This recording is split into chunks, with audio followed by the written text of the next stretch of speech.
Le sauveur d'humanité, Jésus-Christ, est né du corps de la Vierge Marie. Marie était la fiancée de Joseph qui était descendant de Juda. Jésus devait naître descendant de Juda pour accomplir le pacte de Dieu, comme Jean-Baptiste devait naître dans la maison du souverain sacrificateur, Aaron. Dieu les a conçus tous les deux pour les faire naître dans le monde. Jean avant Jésus, Jean est né. Il pouvait donc baptiser Jésus et transférer sur lui tous les péchés du monde. Le descendant du souverain sacrificateur devait offrir le sacrifice de l'expiation afin d'accomplir le pacte de Dieu décrit dans l'Ancien Testament et pour que l'évangile de la rédemption de Jésus puisse être cru et correctement respecté. Dans l'Exode, Dieu donne à Israël sa loi et le pacte. La loi de Dieu est la loi pour l'exercice du ministère sacrificiel.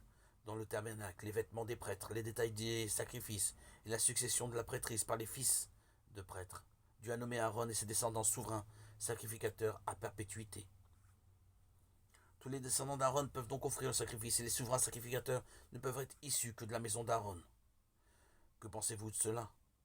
Cependant, parmi les descendants d'Aaron, Dieu a choisi un prêtre nommé Zacharie. Et sa femme Élisabeth, il a dit, « Voici que j'envoie mon messager en avant de toi, pour préparer ta route. » Quand Dieu dit à Zacharie qu'il allait rendre Élisabeth féconde et que l'enfant se nommerait Jean, Zacharie fut tellement étonné qu'il devint muet à son commandement jusqu'à ce que le fils soit né et porte ce nom. Un fils est vraiment né chez lui. Quand est venu le moment de nommer le bébé, selon la coutume d'Israël, le fils devait porter le nom de son père.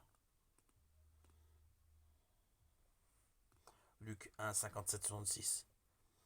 Zacharie était muet à cette époque, au moment où on devait donner un nom au bébé. Les parents ont suggéré que le bébé soit appelé Zacharie, mais sa mère insistait pour qu'on l'appelle Jean.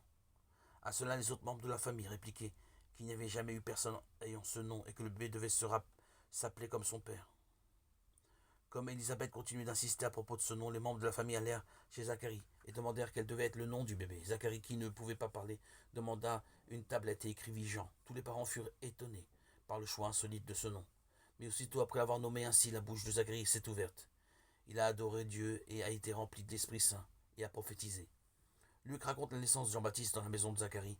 Il eut un souverain sacrificateur du nom de Zacharie, de la classe d'Abia, d'une providence spéciale de Dieu. Jean-Baptiste, le représentant de l'humanité, est né de Zacharie, le descendant d'Aaron. Et par l'intermédiaire de Jean-Baptiste et de Jésus-Christ, Dieu a accompli le salut de l'humanité. Nous sommes sauvés de tous nos péchés en croyant à l'œuvre de la rédemption réalisée par Jean et Jésus-Christ.